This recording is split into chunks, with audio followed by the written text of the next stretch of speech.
أعوذ بالله من الشيطان الرجيم بسم الله الرحمن الرحيم السلام عليكم ورحمة الله وبركاته الحمد لله نحمده ونستعينه ونستغفره ونعوذ بالله من شرور أنفسنا ومن سيئات أعمالنا من يهد الله فلا مضل له ومن يضلل فلا هادي له أشهد أن لا إله إلا الله وحده لا شريك له وأشهد أن سيدنا محمدا عبده ورسوله رب اشرح لي صدري ويسر لي أمري واحلل عقدة من لساني يفقهوا قولي سبحان الله والحمد لله ولا إله إلا الله والله أكبر ولا حول ولا قوة إلا بالله العلي العظيم العزيز العليم عدد كل حرف كتب ويكتب عبدا آبدين والدهر الداهلين اللهم علمنا ما جهلت وذكرنا ما نسيت ففهمناها سليمان وكنا الحكم وعلما وشكنا مع الهدى وسبحنا طيرا فائلين يا حي يا قيوم يا رب موسى وهارون ورب إبراهيم ورب محمد صلى الله عليه وسلم اللهم ارزقنا فهما والعلم والحكمة والعقل والحفظ برحمتك يا أرحم الراحمين اللهم فقهنا في الدين وعلمنا التأويل اللهم صل على سيدنا محمد وعلى آله وصحبه أجمعين أما بعد Alhamdulillah, bersyukur kita kepada Allah Subhanahu wa taala dengan mengucapkan alhamdulillahirabbil alamin. Salawat dan salam ke atas baginda dengan ucapan Allahumma salli ala sayyidina Muhammad wa ala ali sayyidina Muhammad. Moga-moga kita semua yang berkumpul di masjid pada tengah hari ini, semoga kita semua dimuliakan oleh Allah Subhanahu wa taala. Amin ya rabbal alamin. Alhamdulillah, bersyukur pada Allah taala, masih lagi Allah Ta'ala beri kekuatan, taufik dan hidayah, dapat lagi kita hadir ke rumah Allah untuk menunaikan kewajipan bagi setiap lelaki, iaitu menunaikan solat jemaah. Jadi apa sahaja usaha yang kita lakukan ke arah kebaikan, mencari redha Allah Subhanahu Wa Ta'ala, semoga Allah Ta'ala catat sebagai pahala dan dibawa di akhirat nanti insyaAllah. Amin ya rabbal alamin. Alhamdulillah, antara tajuk yang dipilih pada tazkirah Jumaat pada tengah hari ini iaitu mengatur waktu hidup mengikut contoh kehidupan Rasulullah sallallahu alaihi wasallam. Muslimin yang dirahmati Allah Subhanahu wa taala. Perkataan sibuk adalah perkataan yang sering digunakan oleh setiap manusia di dalam kehidupan beragama. Lagi-lagi perkataan sibuk ini dijadikan sebagai kambing hitam di dalam setiap persoalan agama. Kadang-kadang kita tanya seseorang, kenapa semalam tidak hadir ke masjid? Jawapannya, sibuk. Kenapa tidak nampak tiap-tiap kali solat Jumaat? Jawapannya, sibuk. Kenapa tiap-tiap kali mengadakan program agama tidak nampak muka? Jawapannya pun sibuk. Jadi kalau kita bercakap tentang sibuk, siapakah manusia dalam dunia ni tak pernah sibuk? Semakin tinggi status sosial kita, semakin tinggilah kesibukan yang kita akan hadapi dalam kehidupan ini. Cuma yang peliknya, kita yang mengaturkan kesibukan ataupun kesibukan yang mengaturkan kehidupan kita. Kalaulah kesibukan yang mengaturkan kehidupan kita, insya-Allah sampai kematilah kita akan sibuk selalu. Oleh sebab itu dalam hidup ini kita perlu ada rupa pengaturan waktu. Orang putih kata apa? The description of job. Dalam hidup ada skrip dia. Skrip ni apa dia? Skrip ni jadual waktu hidup kita. Jadi oleh sebab itu terhormat Allah Subhanahu Wa Taala, jangan lupa. Maka oleh sebab itu Rasulullah sallallahu alaihi wasallam ini, kita nak tahu bagaimana Rasulullah mengatur waktu hidupnya sepanjang kehidupan Rasulullah sampai Rasulullah meninggal dunia. Dan menurut riwayat Siti Aisyah radhiyallahu anha, yang mana orang yang rapat dengan Rasulullah, siapa dia? Iaitu isteri Nabi. Kalau nak tahu perangai Nabi, tanyalah isteri Nabi. Jadi isteri Nabi ni lebih tahu, sebab isteri Nabi tidur sebantar dengan Rasulullah. Jadi isteri Nabi tahulah cara Rasulullah mengatur waktu hidup, sehingga Rasulullah digelarkan sebagai orang yang berjaya di dunia dan di akhirat. Jadi kita mahukan cara kehidupan yang dapat kejayaan bukan setakat dunia, tapi akhirat pun kita berjaya juga. Menurut riwayat Siti Aisyah mengatakan bahawa Rasulullah ini membahagi waktu hidupnya kepada 3 bahagian. Yang pertama, 1/3 waktu untuk Allah, 1/3 waktu untuk kerja, dan 1/3 waktu untuk keluarga. Maksudnya ada masa untuk Allah, ada masa untuk kerja, dan ada waktu untuk keluarga. Inilah rupa pengaturan waktu dalam kehidupan Rasulullah SAW. Cuma dalam kehidupan ini kita berlaku perbezaan tingkah laku. Ada orang ni habis maksanya hanya untuk ibadat semata, menyebabkan kerja dilupakan, keluarga terlantar. Ini bukan orang yang terbaik. Dan ada juga orang dia menghabiskan waktu hanya untuk kerja semata, keluar pagi sampai balik pagi, rapat waktu hidupnya hanya untuk kerja. Allah dilupakan, sujud tidak mahu menghadiri majlis agama. Ini juga bukan orang yang terbaik.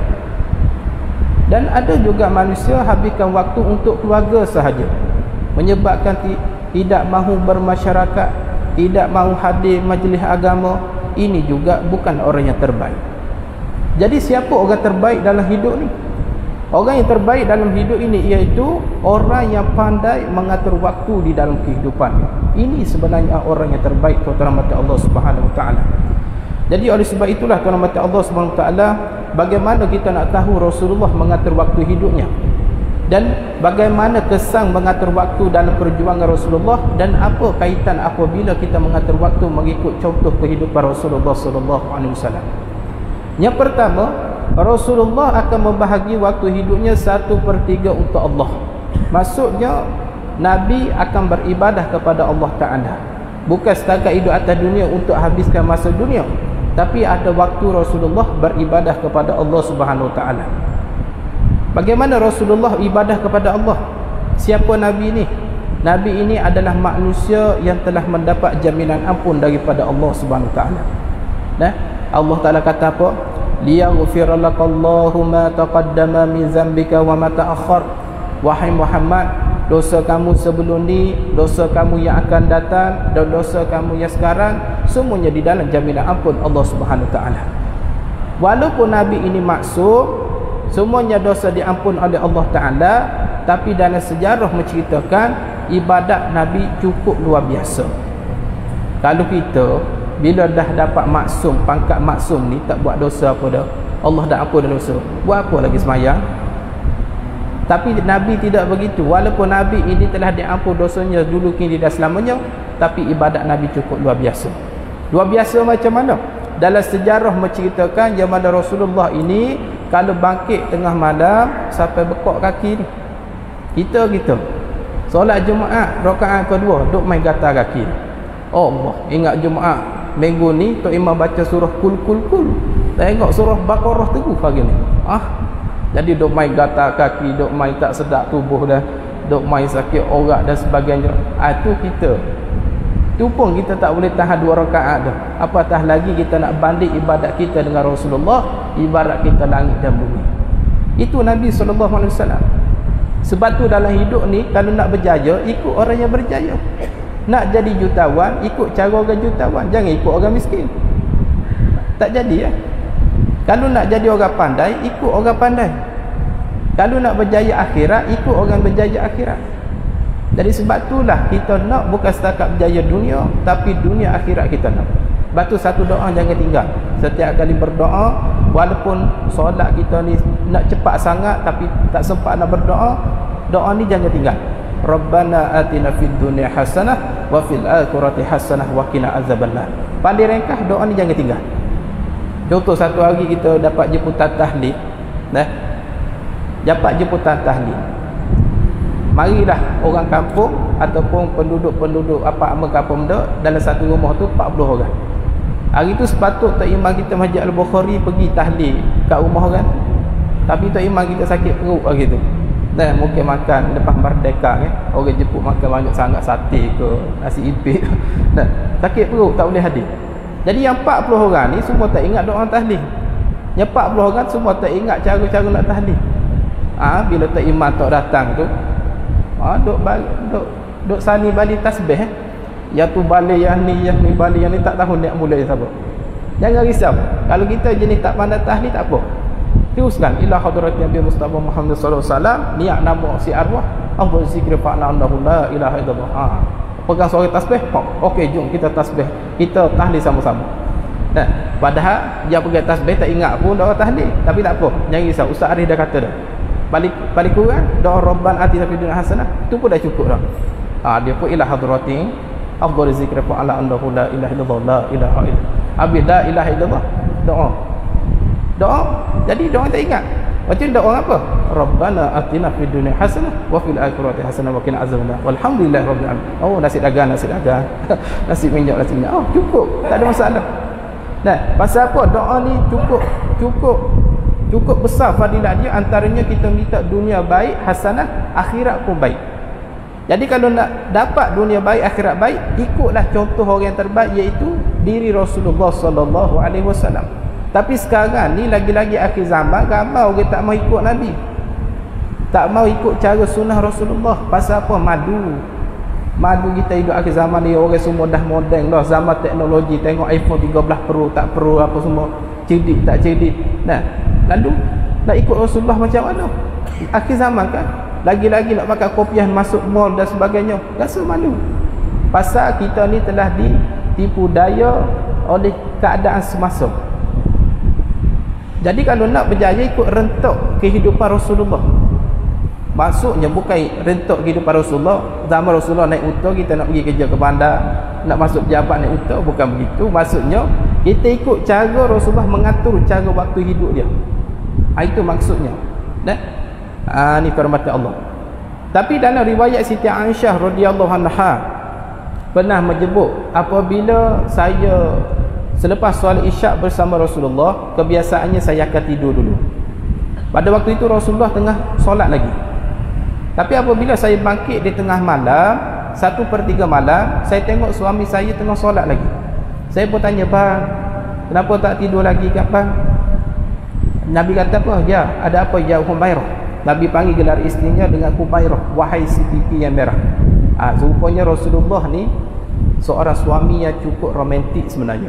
Dia panggil isterinya dengan gelaran yang lembut, yang manja. Kadang-kadang walaupun perkataannya singkat, boleh melahirkan bahagia dalam rumah tangga. Panggillah, nak panggil apa isteri kita, ya saya, ya B, ya A B C D E F G, ikutlah panggil apa. Ya bebe, ikut nak panggil apa, panggil lah. Kadang-kadang benda tu yang melahirkan kasih sayang. Ya Humairah, ada apa? Kata isterinya Aisyah, abang ke sudah mendapat jaminan ampun daripada Allah? Dan buat apa abang susah payah nak bangun ibadat sampai macam ni sekali? Daripada pertanyaan ini Rasulullah pun menjawab. Apa kata Nabi? Afala uhibbu an abdan syakura. Aisyah, awak tak suka ke saya digelar sebagai abdan syakura, sebagai hamba yang beribadah kepada Allah, sebagai hamba yang pandai berterima kasih, sebagai hamba yang pandai bersyukur kepada Allah? Semakin Allah Ta'ala ampun dosa saya, semakin tu saya sujud kepada Allah SWT. Semakin Allah Ta'ala ampun dosa saya, semakin tu saya beribadah kepada Allah SWT. Ini prinsip kehidupan Nabi SAW. Tak pernah rasa dirinya baik dan tak pernah rasa dirinya cukup, setakat tu sahaja. Pasal Nabi nak ajar pada kita, jangan pernah rasa baik dan rasa cukup ibadat yang kita buat sekarang ni. Lagi-lagi kita ni kaki masjid, lagi-lagi kita ni kaki baca Quran. Jangan kita sangka buruk dekat orang. Kadang-kadang kita ni bila buat ibadat banyak sangat, mari satu rasa riak, sombong. Orang lain ni neraka. Pasal apa? Dia duk nilai diri dia. Kita tak boleh nilai diri kita. Kita kena nilai di seseorang tersebut. Barulah kita rasa diri kita ni lembut hati, dan kita rasa kita ni tidak hina orang lain dan sebagainya. Sebab orang yang selalu rasa diri dia baik, itu adalah perangai syaitan. Pasal apa dia? Ketika dalam sejarah menceritakan, ketika Nabi Adam diturun ke dunia, ketika syaitan dikeluar daripada syurga, pada waktu itu kerana dia buat salah dengan Allah. Ketika Allah Ta'ala buat Nabi Adam, Allah Ta'ala suruh sujud kepada Nabi Adam AS, syaitan tak mau.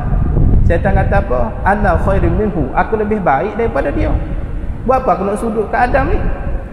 Cukup kami sudahlah, ya Allah, malaikat duk ramai ni, kami jin-jin iblis duk ramai ni, sujud kan. Cukup kami je ibadah pada kamu. Sedangkan aku ni ana khairun minhu, aku lebih baik daripada dia. Daripada perkataan aku lebih baik daripada dia, Allah Ta'ala cukup marah dengan perkataan. Allah murka, Allah Ta'ala laknat dia, dikeluar daripada syurga dan dijauh daripada rahmat Allah selama-lamanya dan dimasukkan dalam api neraka apabila tiba hari kiamat nanti. Pasal apa duk rasa diri dia lebih baik daripada orang? Sebab tu dalam hidup ni kita jangan duk rasa diri kita baik. Biar kita rasa diri kita hina, biar kita rasa kita belum buat ibadat lagi, kita rasa kita tak cukup lagi semayang, itu sepatutnya Nabi nak ajar kepada kita. Barulah masa yang Allah Ta'ala beri ni kita gunakan untuk beribadah pada Allah. Itu maksudnya, tuan-tuan mata Allah Subhanahu Wa Ta'ala. Jadi tuan-tuan mata Allah, kerana ibadat Nabi ini cukup luar biasa, menyebabkan hubungan Nabi dengan Allah itu rapat. Apabila hubungan dengan Allah terapat, Allah membantu setiap perjuangan Rasulullah sallallahu alaihi wasallam. Maksud saya nak kata begini, apabila tuan-tuan guna waktu hidup untuk ibadah kepada Allah, tuan-tuan ambil masa untuk mendekatkan diri kepada Allah, Allah akan bantu dalam masalah hidup tuan-tuan. Tuan-tuan ada masalah kewangan, baiki hubungan dengan Allah. Tuan-tuan ada masalah dengan anak isteri kat rumah, masalah kerja, baiki hubungan dengan Allah. Allah akan bantu selesai dengan mudah masalah tuan-tuan hadapi sekarang. Samalah seperti mana perjuangan yang berlaku pada Rasulullah. Orang Quraisy buat pelbagai rancangan untuk mematahkan perjuangan Rasulullah. Mereka kumpul segala dana dan upaya untuk mematahkan perjuangan Nabi. Akhirnya mereka tak mampu, mereka hanya dapat menekan sahaja perjuangan Rasulullah sallallahu alaihi wasallam. Kalau kita tengok dalam sejarah, awal-awal Islam tersebar, ketika Rasulullah menyampaikan wahyu secara bersendirian. Dan yang dihadapi oleh Rasulullah pada waktu itu ialah masyarakat yang brutal dan keras, iaitu dipanggil masyarakat jahiliah. Yang mana ketika masyarakat jahiliah dia ada beberapa perangai orang jahiliah. Yang pertama, mereka menyembah berhala. Dan perangai yang kedua jahiliah ni, apabila anak selesai dilahirkan, lagi-lagi anak perempuan, mereka bunuh secara hidup-hidup. Itu zaman jahiliah. Tapi zaman kita sekarang tak jauh beza pun. Zaman jahiliah bunuh anak secara hidup-hidup. Zaman kita sekarang, anak di dalam perut pun belum lahir lagi sudah dibunuh dah. Kadang-kadang kita rasa pelik lah. Masjid kita mengadakan gotong royong perdana. Jangan buang sampah merata-rata. Sambil duk gotong royong tu, dalam longkang masjid, dalam longkang perumahan, tengok dalam plastik hitam ada bayi yang telah dibuang secara hidup-hidup. Kan ni lebih sadis daripada 14 abad yang lalu. Dan 14 abad yang lalu Nabi berhadapan dengan masyarakat suka berjudi. Jadi judi zaman dulu dengan judi zaman sekarang sebenarnya tak jauh beza pun. Cumanya judi zaman sekarang diguna istilah yang lebih halus, yang lebih lembut. Judi sekarang diistilah sebagai menyumbang. Siapa ikut berjudi, ikut menyumbang. Jadi istilah ni boleh membawa minat orang ramai. Nasib baik judi tak panggil sedekah. Tidak ramai pakai berjudi lepas ni. Jadi inilah masyarakat yang Nabi hadapi pada awal-awal 14 abad yang lalu. Ketika awal-awal Rasulullah mendapat wahyu ketika usia 40 tahun, Nabi berdakwah secara bersendirian, iaitu individu ke individu, rumah ke rumah, orang ke orang. Akhirnya 3 tahun Nabi berdakwah di kota Mekah, Nabi dapat pengikut tak lebih daripada 11 orang. Tak lebih 11 orang. Jadi ustaz mana kalau nak mengajar masjid 3 tahun duk main 11 orang tu saja? Tok guru pondok mana kalau nak mengajar anak murid duk main 11 orang? Tapi tidak pada Rasulullah sallallahu alaihi wasallam. Terus Nabi berdakwah. Jadi kemudian Allah Taala pun buat turun surah Al-Hijr ayat 94. Allah turun ayat ni kepada Nabi. Fasda' bima tu'ma wa a'rid al-musyrikin. Wahai Muhammad, mulai sekarang dakwahlah secara terang-terangan, secara terbuka. Maka bila turun ayat ni, mula-mula Nabi panggil segala orang Quraisy penduduk Mekah berkumpul di kota Mekah. Wahai orang Quraisy, dan dalam kumpulan Quraisy tu ada Abu Jahal, Abu Lahab, Abu Sufyan. Yang ni satu grup WhatsApp memang kepala jahat lah ni, memang selalu memusuhi Nabi SAW. Nah, maka dalam kumpulan tersebut Rasulullah pun tanya kepada orang Quraisy, ya ma'a Quraisy, wahai orang Quraisy, awak percaya kepada saya? Jawab orang Quraisy, ya kami percaya kepada kamu ya Rasulullah. Pasal apa? Pasal sejak daripada kecil kamu tak pernah berbohong. Sebab itu Nabi ni digelar sebagai gelaran Al-Amin. Cantik nama Al-Amin. Kalau ada anak letak nama Al-Amin. Gelaran ni bukan Allah bagi, bukan malaikat bagi pada Nabi, tapi orang kafir bagi kat Nabi. Maksud Al-Amin jujur dan amanah. Baik, kata Rasulullah, kalau kamu percaya pada aku, hari ni aku seru kepada kamu semua, anqizu anfusakum minan nar. Peliharalah, jagalah, lindungilah diri kamu daripada api neraka. Lam yalid wa lam yulad. Allah Ta'ala tidak beranak dan tidak diperanakkan. Inilah dakwah pertama Nabi SAW di hadapan orang Quraisy secara terbuka. Bila Nabi dah habis kata macam tu, tiba-tiba Abu Lahab pun angkat tangan. Ya Muhammad, dihadza jama' Tuhan. Ya Muhammad, kamu panggil ni kami ramai-ramai berkumpul di sini hanya nak dengar hujahan ni saja ke? Tabbalaka ya Muhammad. Mampuslah kamu ya Muhammad, kata Abu Lahab. Tapi Nabi tak jawab apa-apa. Yang tolong jawab siapa? Allah Subhanahu Wa Taala. Allah Taala waktu ayat Quran, tabbat yada abi lahabin wa tab ma aghna anhu maluhu wa ma kasab. Bukan Muhammad yang celaka wahai Abu Lahab, tapi engkaulah yang menemui kecelakaan tersebut. Begitulah berlangsungnya dakwah Nabi dan mendapat tentangan yang cukup hebat. Maka ketika usia Nabi 53 tahun, maka orang Quraisy berkumpul di satu rumah namanya Darul Arkam. Dalam rumah ni ada Abu Lahab, Abu Jahal, sebab mereka ni kawan baik. Mereka berbincang bagaimana nak bunuh Rasulullah sallallahu alaihi wasallam. Kata Abu Jahal, nah, kata Abu Jahal, bagaimana dengan Muhammad ni? Apa benda kita tak buat, semua kita dah buat dah. Kita dah caci maki hari-hari, kita dah fitnah dia hari-hari, dah balitai utah atas belakang dia hari-hari, tapi Muhammad duk kuat lagi. Sekarang ni sahabat mereka beransur-ansur perlahan pergi berhijrah ke Madinah. Aku risau bila Islam tersebar, dia mari serang kota Mekah. Sebab tu wahai Abu Lahab, daripada dulu lagi aku suruh bunuh ni Muhammad ni. Kata Abu Lahab, nak bunuh Muhammad ni mudah je, tapi kena ingat Muhammad ni bukan lahir daripada celah batu. Muhammad ni ada ahli waris dia. Kalau kita bunuh dia, nanti ahli waris dia tuntut balas habis kita nanti. Kata Abu Jahal, kita kan Bani Arab banyak kabilah yang gede-gede, yang kuat-kuat, yang geng kaki pukul ramai, yang geng 05, 014, kepala tiger, kepala ringan, kepala arnak ramai. Apa kata kita upah dia orang, kita bunuh Muhammad sama-sama. Setuju? Maka dalam ramai-ramai dalam rumah tersebut dia kata, kami setuju. Maka tiba-tiba satu orang angkat tangan, dia tanya, jadi bila kita nak bunuh Muhammad ni? Jadi kata Abu Jahal, jangan buang masa, esok malam kita akan bunuh Muhammad. Maka kata Abu Jahal, siapa yang ada dalam di sini jangan pecah tambaran kita, jangan pecah rahsia. Siapa yang pecah rahsia rancangan orang Quraisy, dia telah menggagalkan rancangan orang Quraisy, mendapat satu tentangan hukuman cukup berat. Baik, semua boleh balik semua. Maka semua orang Quraisy yang berkumpul buat rancangan nak bunuh Nabi, semua pulang ke rumah. Biasalah bila nama manusia ni dah bocor juga rahsianya. Bila sampai ke rumah, beritahu kat bini masing-masing, ya, esok ada pembunuhan yang, oh ya bang, siapa nak dibunuh? Muhammad akan dibunuh esok. Biasalah, netizen lah, netizen. Netizen bukan zaman kita, zaman Rasulullah pun dah ada dah netizen ni. Cuma netizen zaman Rasulullah mulut ke mulut, jumpa ke jumpa.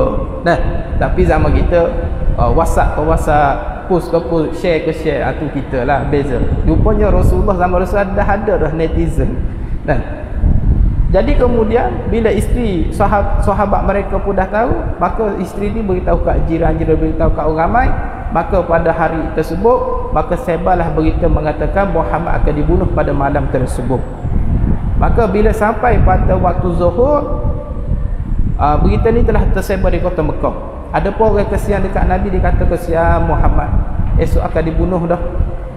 Ada pun orang yang benci pada Rasulullah, dia akan kata, rasalah Muhammad, mampuslah kamu Muhammad. Maka apabila masuk waktu maghrib, seluruh penduduk Mekah masuk ke rumah masing-masing. Kemudian dia kunci segala pintu rumah dia.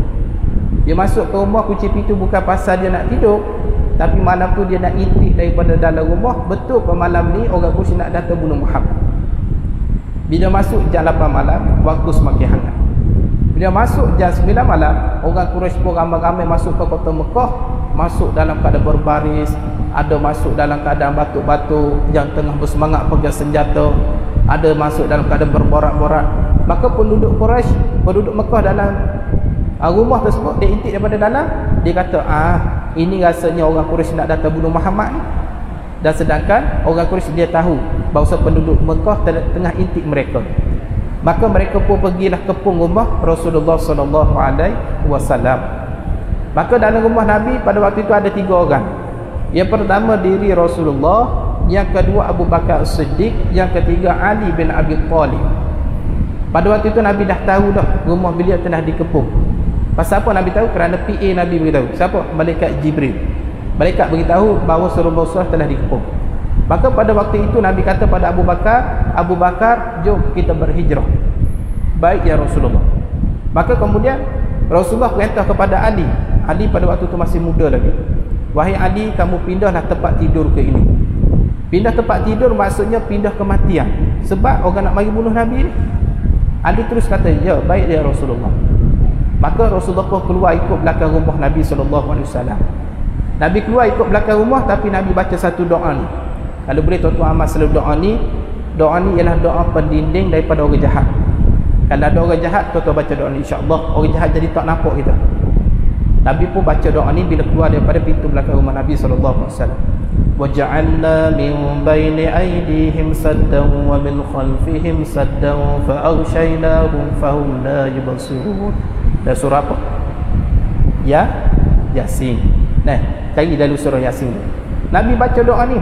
Bila Nabi keluar pintu belakang, pandangan tu kiri kanan depan belakang ditutup pandangan oleh Allah SWT, menyebabkan orang Quraisy tidak nampak Nabi keluar daripada rumah tersebut. Kemudian Nabi terus berhijrah tanpa ada tentangan apa-apa. Pada waktu tu orang Quraisy tak nampak. Sebab itulah kita ni, kalau dalam kesepitan, dalam keadaan orang jahat duk mari terkam kita, baca bacaan ni. Dah, baca selalu. Biasanya saya baca doa ni bila ada Roblox kat depan. Nah, saya baca. Ada Roblox saya. Tengok cermin kiri kanan. Tak ada masalah cermin saja. Dia cuma gelak-gelak sikit-sikit sajalah. Nah, tapi risau jugalah. Nah, 2-3 kereta lagi Roblox dekat depan. Saya pun baca Allah. Baca Allah min baina aydihim saddan wa min khalfihim saddan fa aghshayna wa fahum la yubsirun. 10 kali saya buat 10 kali. Nah, amal 10 kali. Alhamdulillah bila sampai giliran saya, ke mana cik? Oh, nak pergi kuliah. Okey, jalan. Dia kata. Tak sekat apa-apa. Tu gay-gay suku dia pakai ni doa ni. Ada masalah dia pakai doa. Itu maksudnya. Jadi bila Nabi keluar 3 hari 2 malam Nabi berhijrah. Jadi adakah Nabi sanggup lakukan semua? Ya, Nabi sanggup. Apakah yang menyebabkan Nabi berani buat benda ni? Kerana ibadah Nabi cukup luar biasa. Apabila ibadah Nabi cukup luar biasa, Nabi sanggup tinggal kampung halaman tempat kelahiran dia. Nabi sanggup tinggal sekeluarga yang bukan seakidah, kerana ibadat Nabi cukup luar biasa. Dan maksudnya apa dia sendiri tahu? Maksudnya Allah membantu perjuangan Rasulullah kerana hubungan Nabi dengan Allah tu dekat. Punca di mana? Nabi guna waktu hidup untuk beribadah kepada Allah Subhanahu Wa Taala. Ingat, sibuk mana kerja pun, baikilah hubungan dengan Allah. Pastikan ada waktu kita dengan Allah. Tapi alhamdulillah tuan-tuan hadir solat Jumaat walaupun sibuk kerja hari ni, penat, sanggup tukar pakaian, mandi dulu kejap apa semua, berehat kejap. Ini yang sepatutnya. Dan jadi insya-Allah bila tuan-tuan begini, tuan-tuan akan mendapat orang panggil apa, diselesai masalah oleh Allah Subhanahu Wa Taala. Itu yang pertama, pastikan dalam hidup kita membahagi waktu untuk Allah Subhanahu Wa Taala. Yang kedua, Rasulullah akan membahagi waktu hidupnya 1/3 untuk tugasan. Boleh faham dah? Untuk tugasan. Nabi ni, ada orang tanya, Rasulullah 24 jam ke baca Quran? Rasulullah 24 jam ke sembahyang? Tidak, Rasulullah ni manusia macam kita juga. Pernah satu hari dalam hadis menyebut, ada 3 orang sahabat sedang berbincang tentang ibadat Rasulullah. 3 orang sahabat ni, dia kata, Rasulullah tak apalah, dia Nabi maksum. Kita ni orang biasa. kalau macam tu kita kena ibadat lebih pada Nabi lagi. Kata orang pertama, aku nak semayang tahajud tak nak tidur 24 jam aku nak semayang, aku nak lawan Rasulullah. Seorang lagi kata, aku nak puasa sepanjang tahun, tak nak apa orang panggil, tak puasa tapi sepanjang tahun aku nak puasa, nak lawan Rasulullah. Dan seorang lagi kata, aku tak nak kahwin. Aku nak lawan Rasulullah ni. Sebab Rasulullah kahwin, aku tak nak kahwin. Kemudian berita ni disampaikan oleh Allah Subhanahu Wa Taala kepada Nabi sallallahu alaihi wasallam.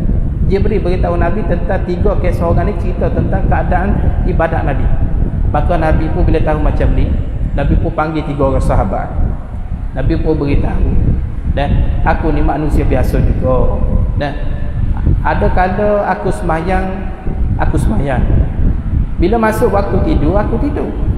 Semayang, aku pun bangkit, aku pun semayang. Tapi waktu tidur, aku tetap tidur. Maksudnya, aku bukannya semayang sampai 24 jam sampai tak tidur. Yang kedua, aku pun puasa. Tapi bila tiba waktu puasa, waktu berbuka, aku buka puasa. Bila tiba waktu makan, aku makan. Maksudnya, Nabi tak puasa sepanjang tahun. Ada Nabi puasa, ada Nabi tak puasa. Dan yang ketiga, aku ni pun kahwin. Dan jangan tak kahwin. Maksud Nabi beritahu dalam ibadat ni jangan duk tebing sangat, jangan duk lebih sangat. Maksudnya apa dia? Maksudnya pekerjaan yang paling baik dalam hidup ni sederhana saja. Sama ada dalam bab dunia ataupun bab akhirat, sederhana saja. Dah, jangan duk lebih sangatlah. Batu itu jalan terbaik. Baik, tuan mata Allah. Okey, baik. Maksud saya nak beritahu di sini yang kedua, iaitu 1/3 bahagi waktu untuk kerja. Maksudnya Nabi bukan sepanjang waktu untuk ibadat saja, ada untuk kerja. Sekejap Baik. Jadi Rasulullah apa tugas dia? Iaitu menyampaikan dakwah wahyu Allah Ta'ala lah. Adapun kita dengan Rasulullah bezanya, kita kerja cari rezeki. Apa yang kita boleh contohi cara kerja Rasulullah? Jadi Rasulullah, apakah tip yang menyebab Nabi berjaya dalam tugasan? Ada 2 tip. Tip yang pertama, iaitu Rasulullah iaitu sebagai tauladan. Tauladan apa dia? Sekarang ni kita menghadapi krisis wibawa. Budak-budak ramai remaja sekarang tidak dicontohi dengan tauladan. Contohnya, bila cikgu tak bagi markah yang tinggi dekat anak murid ni, anak murid tak puas hati. Bila di tengah jalan dia sekat, dia pergi pukul cikgu tu. Pasal apa? Tidak ada tauladan. Jadi Rasulullah ni tauladan yang terbaik. Sebab tu dia berjaya dalam tugasan dia. Dia menyampaikan dakwah dan dia buat benda tu. Dia beritahu, dia buat. Itu tauladan terbaik. Maksudnya bila kita kerja, kita kena jadikan contoh masa kerja kepada staf yang lain. Itu maksudnya. Yang kedua, tip kejayaan Nabi melaksanakan tugasan iaitu dengan akhlak. Akhlak. Tuan-tuan kena ingat, orang kafir pada zaman Rasulullah masuk Islam bukan disebabkan Islam itu sendiri, tapi sebabkan akhlak Rasulullah. Dan Nabi tak pernah berdakwah, siapa tak masuk Islam, lepas ni kena bunuh. Tak ada. Kalau siapa nak masuk Islam, bukan dengan pujuk rayu, siapa masuk Islam boleh dapat nasi lemak 2 buku. Ada? Tak ada disebut dalam hadis dan sebagainya. Tapi orang minat masuk Islam pasal ketika Nabi melaksanakan tugasan dengan akhlak Rasulullah sallallahu alaihi wasallam. Dengan akhlak. Contohnya, pernah berlaku peristiwa yang pertama ketika Nabi berdakwah di Taif. Ketika Nabi dakwah di Taif, orang penduduk Taif balik batu dekat Nabi. Balik batu sehingga berdarah kepala Nabi sampai ke kaki. Pada waktu itu Nabi tak balas apa-apa. Nabi hanya balas dengan doa saja. Allahumma bima qaumi la ya'lam. Dan tak Nabi, ya Allah, berilah taufik hidayah pada orang balik batu dekat aku sedangkan mereka tak tahu. Kalau mereka tahu, mereka tak buat macam ni kat aku. Pada waktu itu malaikat Jibril bagi tawaran dah, ya Muhammad, tulis izin dekat aku akak bukit Uhud yang 4 pada penduduk Taif ni. Jahat sangat. Rasulullah kata, tak apalah wahai Jibril, mereka tak tahu. Kalau mereka tahu, mereka tak buat macam ni dekat aku. Itu akhlak Nabi. Yang kedua, ketika Rasulullah biasanya selepas solat zuhur, biasanya Nabi akan berehat di bawah pokok kurma. Tiba-tiba rupanya ada orang kafir Quraisy buat rancangan nak bunuh Nabi. Senyap-senyap. Dia duk intik daripada jauh. Ketika Nabi berehat, dia buat keluar pisau, dia letak pada leher Rasulullah SAW. Maka pada waktu itu orang Quraisy kata, ya Muhammad, sekarang ni siapa nak tolong kamu? Maka kata Nabi, Allah yang akan tolong saya. Nama dia Daksu. Bila Daksu dengan nama Allah, terketar-ketar tangan dia, jatuh pisau tu, maka Rasulullah ambil balik pisau tu, letak pada leher dia. Rasulullah tanya, siapa pula nak tolong kamu ni? Ya baik ya Muhammad, aku tak nak buat aku menyesal ya Muhammad. Baiklah, kalau macam tu aku ampunlah dosa kamu. Baik. Yang ketiga Rasulullah tawaf. Rupanya ada orang kafir Quraisy, dia follow belakang Nabi nak bunuh Rasulullah. Dia niat bila Rasulullah sampai tempat gelap, aku nak bunuh Nabi. Ketika keliling yang pertama, orang kafir tak boleh buat apa. Bila sampai keliling yang kedua, bila sampai tempat gelap, dia pun buat keluar pisau. Nabi dah perasan dah sebab Jibril beritahu. Nabi pun toleh ke belakang, Nabi tanya, awak nak bunuh saya ke? Ya Muhammad, aku nak bunuh kamu. Namulah aku nak bunuh kamu dan sebagainya. Tak apalah, tak perlulah nak buat benda ni semua. Maka tiba-tiba Allah Ta'ala beri kesedaran bagi orang itu. Dia kata, baik ya Muhammad, aku tak nak buat lagi apa semua. Maksudnya apa dia? Nabi tetap memaaf kepada musuh dia. Itu akhlak Rasulullah. Dan biasanya kita akan buat baik kepada orang buat baik dengan kita. Jangan orang buat baik pada musuh. Jangan orang. Tapi Rasulullah begitu, buat baik pada musuh. Sebab itulah tuan-tuan, akhlak ni yang mencontohi kita masa kita melaksanakan tugasan, memberi kejayaan. Sebagai contoh, bila kita bekerja kena ada akhlak tersebut. Contohnya, kita berdisiplin, kita bantu orang yang lebih memerlukan. Dan akhlak masa kerja apa lagi? Iaitu kita bantu bos kita. Itu akhlak untuk dalam kehidupan kita bekerja. Maka tanpa kita minta nak naik gaji, tapi bos bila kita tengok disiplin, maka bos kita pun naik gaji tanpa kita membuat permohonan dan sebagainya. Maksudnya nak berjaya, ada contohilah akhlak masa kerja. Contoh kita amanah dan jujur masa kita bekerja. Itu maksud. Dan last sekali Rasulullah membagi waktu hidupnya 1/3 untuk keluarga. Ingat ibadat-ibadat juga, kerja-kerja juga, keluarga jangan tinggal. Itu je. Rasulullah tak pernah tinggal keluarga dia. Bagaimana Rasulullah membagi waktu hidup dengan keluarga dia? Anas bin Malik pernah cerita, Anas ni banyak membantu menguruskan keluarga Rasulullah. Anas kata selama 10 tahun saya berkhidmat dengan mengurus rumah tangga Nabi, tak pernah Nabi merhendik ahli keluarga dia. Tak pernah baling pinggang mangkuk kepada ahli keluarga dia. Dan bagus akhlak Nabi. Dan isteri Nabi ni ramai, tapi hidup biasa saja. Tapi Nabi tidak pernah bergaduh dengan anak isteri dia. Kita isteri seorang, seminggu 7 hari ada, 6 hari berperang, 1 hari gejatan senjata. Itu biasa kita. Dan Rasulullah bila isterinya masak tak sedap, Rasulullah tetap makan habis. Itu bagi Rasulullah. Bagaimana Rasulullah mengisi waktu dengan keluarga, iaitu Nabi ajak ahli keluarga dengan agama. Ingat, sibuk mana tanggungjawab seorang suami, dia wajib kena jaga, didik anak dia, isteri dia dengan agama. Bila isteri tahu agama, suami tahu agama, anak tahu agama, maka wujudlah Baitul Jannah, rumah tangga syurga seperti mana rumah tangga Rasulullah SAW. Tidak ada guna rumah bertingkat-tingkat, isteri ramai dan sebagainya, tapi dalam rumah tangga duk berlaku kiamat, bom atom, nuklear dan sebagainya. Jadi oleh sebab itu, cubalah kita ikut cara Rasulullah SAW. Aturlah waktu hidup 3 perkara tadi. Bahagilah waktu 1/3 untuk Allah, 1/3 untuk kerja, 1/3 untuk keluarga. InsyaAllah kalau ikut cara Rasulullah ni, kita dapat kejayaan di dunia dan di akhirat, dan Allah bantu menyelesaikan masalah dalam kehidupan kita. Wallahu subhanahu wa ta'ala. Saya rasa setakat tu dulu. InsyaAllah ada masa daruan, kita berjumpa lagi dah. Wallahu ta'ala. A'udzubillahi minasyaitonirrajim. Bismillahirrahmanirrahim. Alhamdulillahirabbil alamin wassalatu wassalamu ala asyrafil anbiya'i wal mursalin sayyidina Muhammadin wa ala alihi washabbihi ajma'in. Allahumma fa'na bima 'allamtana wa anfa'na وزدنا برحمتك يا أرحم الراحمين. ربنا آتنا في الدنيا حسنة وفي الآخرة حسنة وقنا عذاب النار. وصلى الله على سيدنا محمد وعلى آله وصحبه وسلم والحمد لله.